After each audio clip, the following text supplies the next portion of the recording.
Corona virus के नए variant के मामले देश भर में अब 21 हो चुके हैं। महाराष्ट्र में भी इस वेरिएंट का एक मामला मिल चुका है और पास के गोवा से 19 मामले सामने आए हैं। महाराष्ट्र में इस वक्त 35 एक्टिव मामले हैं कोरोना के और उनमें से करीब 77 से 80% जो मामले हैं वो मुंबई शहर से हैं। इसकी जिम्मेदारी जो है मुंबई शहर की बीएमसी के ऊपर है और बीएमसी की हेल्थ ऑफिसर दक्षा शाह इस वक्त हमारे साथ हैं। मैम बहुत बहुत शुक्रिया हमारे साथ जुड़ने के लिए। मुंबई में इस वक्त मैम सबसे ज़्यादा मामले जो महाराष्ट्र से हैं वो मुंबई से रिपोर्ट हो रहे हैं। क्या तैयारी मुंबई में है, क्योंकि ये एक ऐसा मौसम है, ऐसा समय है जहां पर हम सर्च देखते हैं इन मामलों में। अब नए वेरिएंट का खतरा है। दक्षिण के देशों में जिस तरह से ये वेरिएंट बढ़ा, उसके मामले बढ़े, उसको लेकर मुंबई कितनी तैयार है? तो पहले तो ये बता दूं कि मुंबई में जो आप कहा है कि मुंबई में सबसे ज़्यादा मामले हैं, तो ज़्यादातर ऐसे है कि मुंबई में सबसे ज़्यादा लेबोरेटरीज़ हैं। हमारे पास 200 से ज़्यादा लेबोरेटरीज़ है जो हमें रिपोर्ट करती है। तो हमारे पास टेस्टिंग कैपेसिटी जो है वो बहुत ज़्यादा है और इसकी वजह से भी काफ़ी टाइम मामले ज़्यादा दिखते हैं। अभी तक हमारे पास ये महीने में सिर्फ 23 केस दिखे हैं, तो ज़्यादा इतना भी ज़्यादा डरने की ज़रूरत नहीं है। लेकिन हमने एक मीटिंग ली है आज और उसमें सारे हमारे डीन्स, हमारे हॉस्पिटल के इंचार्जेस, हमारे लैब के इंचार्जेस के साथ सलाह मशवरा किया है और उसी के चलते हमने सारे लेबोरेटरीज़ को एक चिट्ठी लिखेगी कि जिसमें सारे जो केसेस है इन्फ्लुएंजा के और जो टेस्टिंग की जो रिपोर्ट है वो हमें दी जाए। हमारे पास जो पोर्टल है उसमें रेगुलर बेसिस पे हमें ये केसेस की इन्फॉर्मेशन आती रहती है। तो ये सर्विलेंस जो है हम डेफिनेटली स्ट्रॉन्ग करने वाले हैं और इसके साथ ही हमारे जो पेशेंट्स जो वगैरह आएंगे तो उनका भी जो कॉन्टेक्ट ट्रेसिंग हम करते हैं तो वो भी हम करने वाले हैं। तो इस तरह से हम प्लानिंग ऑलरेडी कर चुके हैं और मुझे लगता है कि ऑलरेडी पहले का जो हमारा एक्सपीरियंस है कोविड को हैंडल करने का वो भी इसमें मदद में आ सकता है। तैयारियां एक बार फिर से देखेंगे मैम, वही वॉर रूम की, कॉन्टैक्ट ट्रेसिंग की, टेस्टिंग बढ़ाने की? जी। टेस्टिंग तो हमने सारे लेबोरेटरीज को इन्फॉर्म किया है। हमारे बीएमसी भी है, अभी प्राइवेट हॉस्पिटल्स भी हमें रिपोर्ट कर रहे हैं ऑलरेडी और गवर्नमेंट से भी हमें ऑलरेडी एडवाइजरी आ चुकी है कि जिसमें अलर्ट है वगैरह और क्या क्या है वो सारे स्टेप्स और सारे जो कामगिरी जो हमें करनी है वो हमें बताया गया है कि लोगों में जागरूकता लाए या फिर जो अभी फेस्टिव सीजन जो अभी आ रहा है तो ज़्यादातर क्राउडेड प्लेसेस हो सकते हैं, तो लोगों ने किस तरह से सावधानी बरतनी है वो चीज़ें भी उसमें बताई गई है। तो जो गवर्नमेंट का जो गाइडलाइंस है वही हम फॉलो करने वाले हैं। क्या मास्क का सुझाव इस दौरान रहेगा मैम लोगों के लिए? रेस्पिरेटरी हाइजीन के बारे में उसमें मेंशन है बट खास स्पेसिफिक अभी तक सुझाव नहीं है।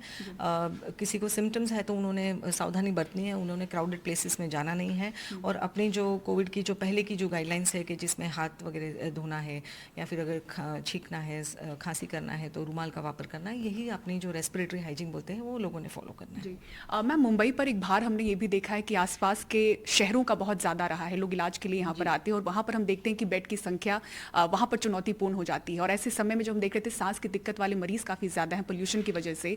इन्फ्लुएंजा के मामले काफ़ी बढ़े थे, निमोनिया के मामले हमने मुंबई में काफ़ी समय से देखे हैं। आज भी बीएमसी अस्पताल में हम देख रहे हैं कि ऐसे मरीजों की संख्या बहुत ज़्यादा है, बेड की दिक्कतें आ रही हैं, खासतौर से आईसीयू बेड की। तो उन तैयारियों पर कितना जोर रहेगा कि बेड की कहीं से भी कमी ना हो और खासतौर से ऑक्सीजन और आईसीयू बेड की कमी ना हो? तो खास करके हमारे जो 2 हॉस्पिटल है, जो 7 हिल्स हॉस्पिटल और कस्तूरबा हॉस्पिटल, जो हमारे इन्फेक्शियस डिजीज हॉस्पिटल है कस्तूरबा हॉस्पिटल और 7 हिल्स हॉस्पिटल, जो कोविड के टाइम में ही उसको डेजिग्नेट किया गया था।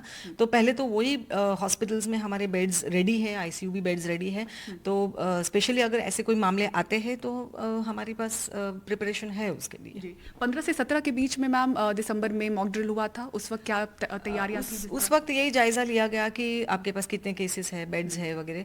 तो केसेस तो उस टाइम भी काफ़ी कम थे, अभी भी हम नहीं कहेंगे कि बहुत ज़्यादा केसेस है बट हमारी उस पर निगरानी बनी हुई है। कुछ भी ज़्यादा कोई भी एरिया में कुछ अगर दिखता है तो डेफिनेटली उसके ऊपर हम कॉन्टेक्ट ट्रेसिंग और हमारी जो रूटीन जो हमारे स्टेप्स है, जो फॉलोअप है वो हम करेंगे उसके ऊपर। मैम खासतौर से मैं ये एंगल भी समझना चाहूँगी, स्वास्थ्य कर्मियों पर लगातार ये चुनौती बनी हुई है। कोरोना के बाद भी हमने देखा है कि बाकी बीमारियों की चुनौती बनी रही, एक बार फिर से हम देख रहे हैं इस मौसम में सर्ज है।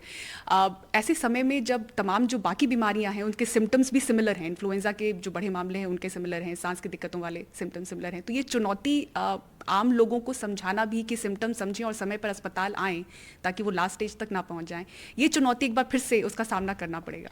बिल्कुल मुझे लगता है कि लोगों को ये मालूम होना चाहिए कि जो सिम्टम्स है, जो फ्लू के जैसे सिम्टम्स होते हैं कि जैसे खांसी है या फिर सोर थ्रोट यानी कि गले में खराश है, थोड़ा सा सांस लेने में दिक्कत है, फिर लॉस ऑफ टेस्ट यानी कि स्मेल जो है हाँ स्वाद वगैरह का कमी हो जाना, तो ये एक टिपिकल सिम्टम्स होता है जो कोविड का होता है। तो ऐसे कोई अगर लक्षण दिखाई देते हैं तो वो अपने नज़दीक के स्वास्थ्य केंद्र में जाके, हमारे दवाखाने हैं पूरे मुंबई में 200 से अधिक हमारे पास दवाखाने हैं जिसमें हम टेस्टिंग भी कर सकते हैं और डॉक्टर्स भी है तो उसमें ट्रीटमेंट भी हो सकती है। तो आई थिंक इस तरह से अगर लोगों में जागरूकता है, और मुझे लगता है कि लोगों को मालूम है, अगर ऐसा कोई सिम्टम्स या लक्षण है तो लोगों ने जाके अपने डॉक्टर से सलाह मशवरा करना है।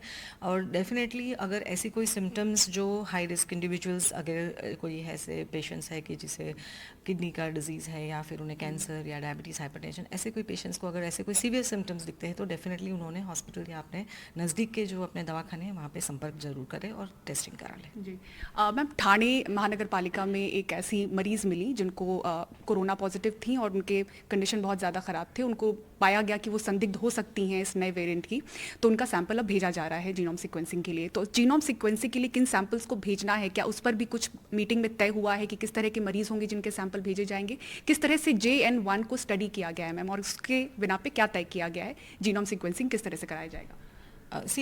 इस मामलों में सारी जगहों में हम गवर्नमेंट जो है उनकी जो गाइडलाइंस होती है जो रेगुलरली हमारे टच में होते हैं, अभी जस्ट कल ही वो गाइडलाइंस वगैरह आए हैं, तो उसके मार्गदर्शन के अनुसार ही हम सैंपल्स वगैरह भेजेंगे। प्लस हमारे पास कस्तूरबा हॉस्पिटल में भी होल जीनोम सीक्वेंसिंग की टेस्टिंग की सुविधा अवेलेबल है। तो जब भी जिस तरह से गाइडलाइंस आएगी उस तरह से वो टेस्टिंग किया जाएगा। जी, एक आखिरी सवाल मैम, कोरोना का भय अब लोगों में खत्म हो चुका है, अब वापस से उनको ये समझाना कि कहाँ कहाँ मास्क ज़रूरी है, टेस्टिंग RT-PCR कितना ज़रूरी है, बूस्टर डोज लेना कितना ज़रूरी है, अब एक बार फिर से वो तैयारी करनी होगी कि उनके बीच जाकर उनको समझाना है। फिलहाल तो मैं इतना ही कहूँगी कि घबराने की बात नहीं है, कोई पैनिक ना करे। एक सिर्फ थोड़ा सा अगर कोई सिम्टम्स या लक्षण हो तो तुरंत ही निग्लेक्ट ना करे और अपने डॉक्टर से अपने मन से दवा ना लें। हाँ, और दूसरा मैंने जैसे बताया कि किसी को भी कोई भी खांसी सर्दी हो, चाहे वो कोविड हो या दूसरे कोई भी वायरस से हो, एक सादा होता है कि 1-2 दिन जो है वो क्राउडेड प्लेसेस पे ना जाए, और अगर कोई और सिम्टम्स आते हैं जैसे थोड़ा सा सांस लेने में तकलीफ तो तुरंत वो हॉस्पिटल में संपर्क करे। तो अभी फिलहाल तो मुझे नहीं लगता कि कोई पैनिक करना चाहिए या घबराना चाहिए, थोड़ा सा धीरे से और थोड़ा सा रेस्पिरेटरी हाइजीन वगैरह जो है वो उन्होंने मेंटेन करना है। मैम, एक और आखिरी सवाल, अभी जो कोरोना के पेशेंट जिनको भर्ती करने की ज़रूरत पड़ी है या पड़ती रही है, वो किस तरह के मरीज हैं जो अभी भी अस्पतालों में कोविड से लड़ रहे हैं, किस तरह के मरीज? अभी फिलहाल तो हमारे पास ऐसे कोई सीवियर सिम्टम्स नहीं है, ज़्यादा कोई एडमिशन्स भी नहीं है, तो जो भी है केसेस है वो ज़्यादातर OPD बेसिस पे हमने देखे हैं कि हाँ। क्या लॉन्ग कोविड के मामले दिखे थे हाल फिलहाल में? ऐसा तो नज़र में कुछ आया नहीं है long term. Thank you so much ma'am, thank you.